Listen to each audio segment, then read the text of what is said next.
And once again, the Bears were penalized for a whole mess of a lot of them. Under my digital notebook here, after I wrote what the blank, and I can't say the blank on air, 11 Bears penalties for 79 yards. Congratulations. Congratulations. What are we congratulating? Because double-digit penalties is always a bad idea. And it's Worked the nature. so hard they forgot to vacation. Oh. Congratulations. I can't do it. I can't do it. Got it. You don't want to lead the league in that. Was not following you there for a moment, but I'm following you now. And I think the issue here is we've seen this before.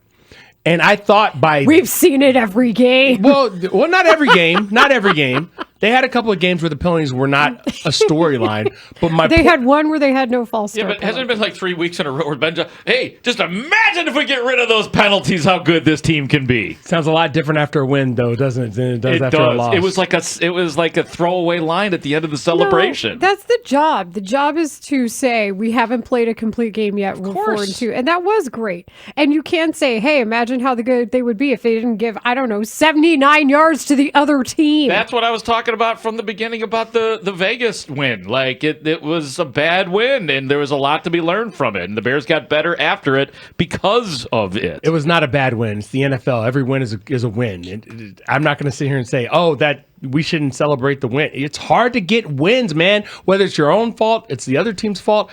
They had still the 11 penalties, the game. And 3 of those penalties led to Ravens' first downs straight up. And then several of the other penalties killed drives, or killed opportunities for touchdowns on drives, and you're settling for field goals. I think Ben Johnson's got to figure this out. This is his number one thing to figure out right now. Like Caleb Williams, we talk about what he needs to figure out. Ben Johnson has to figure out, how can I make sure that my team doesn't kill itself before the ball's even snapped? 815 on the text line says, let's talk about the penalty that wasn't called on Hopkins that led to the TD that put the game away. Yes, but here's the issue. I think when you are a team that commits so many penalties, we all know NFL officiating isn't good. Like that, I can confidently say that. It's biased. They overlook things. And that's the problem is refereeing crews will look for the team that they know to commit penalties to commit more. Yep. And then you don't get the benefit of the doubt on the other side. I feel like you're beating yourself twice with a lot of these situations. So you're talking about the unconscious bias then, and sure. the play in question, 3rd and 7 from the Baltimore 48. At that time, the score was a 1-score game. Ravens were up by a touchdown. So you get a stop there, you get a punt, and you get a chance to tie the game. Absolutely. What happens there is the out is hit to Hopkins, who before he catches the ball, puts his hands on the face mask of Nashawn Wright. And that was clearly, to me, offensive pass interference. The officials right there, maybe 3-4 yards ahead of them down the field on the sideline, saw it. Wright pleads his case because he thought the penalty was coming. The flag never comes, and now it's a first down. We know what happens. Derrick Henry ends up in the end zone, a 2-yard touchdown later on that drive. This brings me to Death Drive 2. I didn't get to this earlier. Oh, okay. Death Drive 2, which had a crucial penalty. Number two, yes. In theaters now. Death Drives 1 and 3 were earlier in the show if you want to check it out. But Death Drive 2 was the second quarter. So you're not embarrassed by the game. However, there are 3 death drives. Death Drive's very different from embarrassment. Death Drive starring The Rock. That seems like a little dissonance. I'll accept arguments for that. How many death drives do there have to be in a game in order for you to have an embarrassment index over 5? That's fair. I don't have time to think about all that right now, though, Layla. Okay, Death sorry. Drive Part 2, second quarter. It's 7-6 Baltimore. You guys ready for this one? Devin Duvernay, 50-yard kick return. How you doing, everybody? Yes, he got. You get to midfield, and there was a grounding, and there was a Death Drive number 2. That was the one where I seriously was thinking to myself, how do you not score something? Right. Anything. That's the way it's supposed to work. Duvernay's got to be like, what the hell? Midfield. Devin Duvernay left it all on the field. He did. Except for when he was lined up at wide receiver at the end of the game. Well, and we realized that was probably because Luther Burden had the concussion that we didn't really know But it did about. make you go. I mean, I'm glad that we all were like, wait a minute, Duvernay. Oh, yeah, Burden. No, I typed that somewhere in my angry notes here. Was it in your, do you have At death what point drives did your or no? notes get angry? That's what I want to know. Very early on in this case, because I said Bears receive and start penalty. Josh Blackwell with a hold and Dominique Robinson is down. This is going great. Yeah. So that was play hey, number one for me. That first drive, guys, 12 plays, took 8-10 off the clock, and you end in a field goal because of a Nungai loss of yards and a Mike Green sack of Caleb Williams. Even as masterful as that first drive was, with all the time you took up, I would allow for... That could have been a death drive too, but there was a lot of good on. Well, no, there was a lot of good on that drive. To be actually. fair, I said, "Damn, they're all caps moving the ball versus a bad Baltimore D." Smiley face. So I did go back to trying to. So Roquan stuffed DeAndre. I know, right? Smiley face is down under nose. Well, I mean, because I wanted to record my mood at the time. Roquan stuffed DeAndre Swift. Third 9, the footwork is off. Kyle Hamilton is unpicked. Unpicked up. Swift's man. Williams is sacked and gets an intentional grounding. 4th and 23, punt team. This is bad. The fact that the Bears couldn't get a drive sustained starting at midfield, that was my thought. Yeah, death drive. You could have just summed it up much easier, Leila. Let me help you out. Death drive. That's So it. we are all saying these things, and Ben Johnson knew it was a problem. And Ben Johnson, because he's a good and clear coach, likes to communicate with all of us. He doesn't save it for his team. So he says after the game something that I thought was interesting, not usual, not the thing that I thought I would have heard when it came to the problem with the penalties and how he wants to go about it. I think you see flashes of some explosive plays and some really good things happening. But the penalties to me is what stands out first and foremost. We still have some of the pre-snap issues.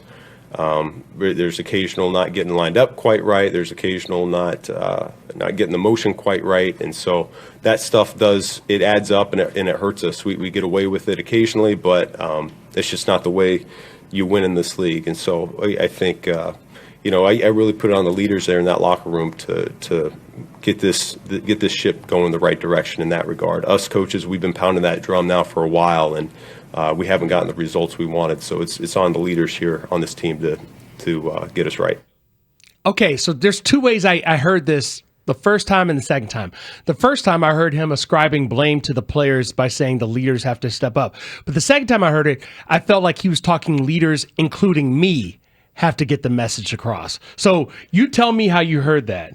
I thought he was talking about the leaders on the team. I did too. Like the players, not the coaching staff, because he tried to separate those two in the comments. I thought he sounded like an angry dad. Like, you guys aren't going to listen to me? All right. You get the oldest son. You're going to need to take care of this stuff here. So I do think that's them saying, we have drilled this. We have told you where you're going to get in trouble if there's, the motion here, or I'm talking about the penalties. So it's time for somebody else to speak up. Maybe a players only meeting, something to dissolve some of the sloppiness. Here's what I thought about.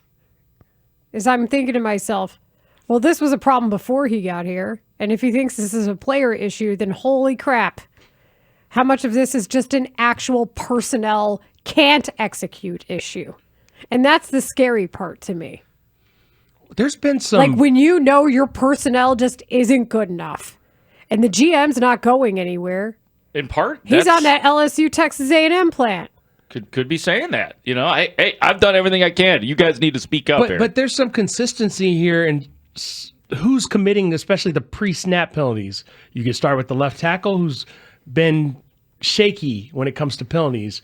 And when you win, it kind of covers that up a little bit. You still have to deal with it, but hey, at least we won the game. Now, after a loss, you can point to those penalties as a specific reason why you didn't score enough points and win the game. Also, Grote, in that Las Vegas Raiders game, the Bears were only penalized eight times for 60 yards. Oh, see? Only 8 penalties. They hadn't reached their double-digit consistency yet.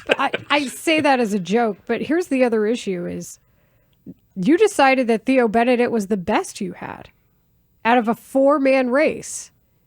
You've now decided to use Ozzie Trapillo essentially as some sort of hybrid backup to Cole Kmet. Like, that's what I saw during the game when he was reporting as an eligible receiver. I like the idea of having him in to block and help, but you decided that was the best option for your team at left tackle.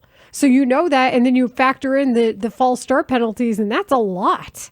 That's not even discussing what he struggled against with the left side, where I feel like it did take away a big aspect of their screen game and other things. Yeah, I think the reason you didn't see more from the screen game is because Theo Benedict was the guy out there, and it's got to develop a certain way. That's how screenplays work. But I think the other thing is, if Theo Benedict is the best option, and we know other guys now are not even available to you, it's what we did learn is it's not going to be Ozzie Trapillo at left tackle, right? Right? They decided You'd in rather training camp use him that as he was a tight right end. tackle. You'd Yeah. rather use him as tight end number 4. Probably. But if he got hurt Bagaji is not ready. if he had gotten hurt in that game yesterday, who was going to play tackle? That's a great question. You and me. Ryan Bates.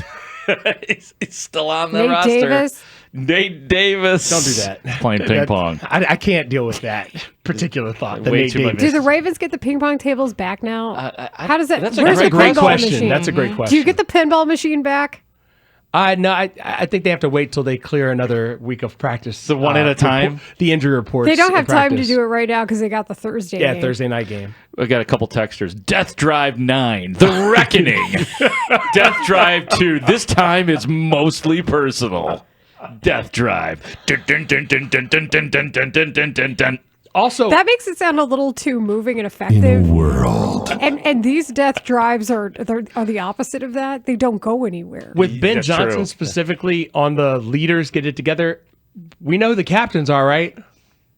So is that a message to Caleb Williams or is that a message to Caleb Williams et al.? Like you tell And me. Cal- Does Cairo Santos need to air out the locker room? Is that what you're saying? As one of the I mean, he's a captain, right? I think And he's back in action. He can speak up. In all honesty, from what I've been able to gather, covering the locker rooms, Grady Jarrett has a pretty big voice inside that locker room, so it could be him, Kevin Byard. But I feel like this is more of an offensive problem than a defensive problem. So it's got to be the offensive leaders. The defense. We're not really talking about the defensive penalties. They had more penalties than the offense had yesterday. Do you so just yell people's names in the cadence? Is it like Blue Theo? Not yet, Theo. Hot. don't go. Yeah, whatever they have to do. Whatever they have to do. Go now, Theo. Go. Hot. I mean, that would be simplifying it. I want to know what That would the be- people think. That's just me.